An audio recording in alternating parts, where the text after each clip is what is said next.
President Obama today enlisting Republicans to help push his Trans-Pacific Partnership trade deal, a free trade deal opposed by Donald Trump. President Obama met with Ohio Governor John Kasich, among others, to talk about the deal, claiming only China will benefit if the TTP isn't passed.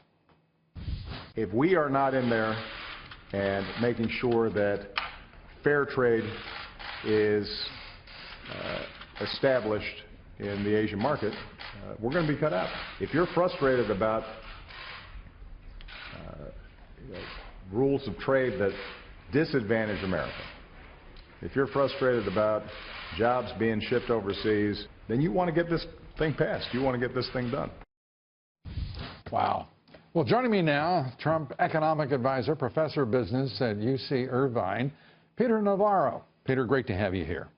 Pleasure to be in your midst here, Lou. It's the first time I met you, and it's been watching your work for years, and just love it. We're delighted to have you with us. I can't even believe what you just heard President Obama There's mischief afoot here, Lou. I mean, what I'm hearing is what they're going to try to do, Obama's going to try to do is put the TTP legislation on some kind of budget rider and threaten to force the government shutdown unless it gets passed, and then blame it on everybody else. Yeah, that'd be just short of an executive fiat that he's employed. It's a bad deal. I mean, I think what this might do actually is help Donald Trump in places like Michigan and Ohio and Indiana, because the TTP, as bad it is on everybody, it particularly hurts the auto and auto parts industries. I mean, Japan is just chomping at the bit to get that thing passed, as is China, even though China's not a part of it. Well, they're supposed to, in point of fact, be the target of it. Yeah, well, yeah, and that's another subject. But what China's going to do is use Vietnam to put in made in Vietnam goods into Let's here. Put it this way: President Xi will not be outwitted by President Obama. No, it's a dog, that TPP. So Donald Trump talking about fair trade, talking about not doing stupid deals. The TTP, stupid deal, by any measure, is a stupid deal, and he's still pushing it. Guys like Kasich show up to be a prop for Obama, which means they're all props for the Chamber of Commerce, the Business Roundtable, and U.S. multinationals.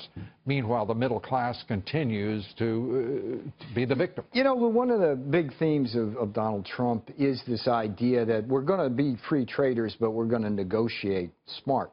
And the poster child of this is the 2012 South Korea deal. I don't know how much you know about it, but I know quite a bit about it, but you're scaring me to death because we've only got about 2 minutes. I'll do this in 30 seconds. Hillary Clinton says it's going to create 70,000 jobs. Barack Obama says it's a good deal. We wound up losing 75,000 jobs. Right.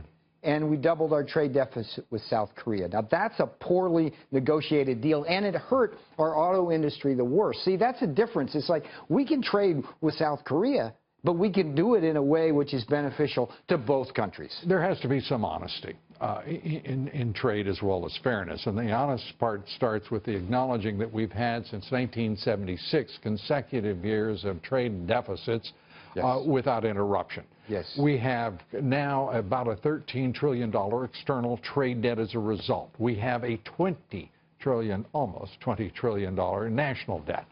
You know, in the loop, this is important, Lou, the loop that Donald Trump is trying to finally make in this country, in this consciousness, is that trade deficits subtract directly from GDP growth. Yeah, people don't understand that.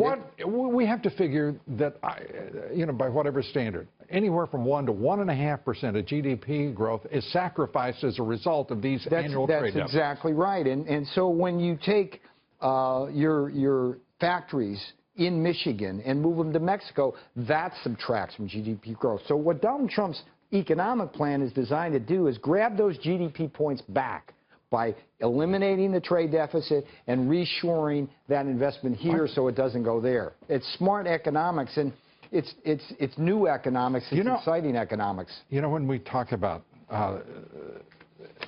that lost GDP growth rate as a result of those deficits, which subtract from the savings, national savings rate as well, you don't hear a lot of economics professors who know this, who understand that, talking about it. And I always wonder, is it because they've got contracts with corporations and institutions and associations, and it sort of blind? Let me give you statistics.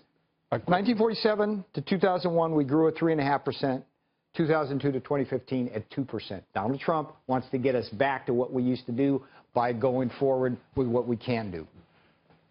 I want the 4%, not the 3.5%. I want the 4%. We'll get that for you, Lou. All right, Peter Navarro, good to have you here. Thanks so much.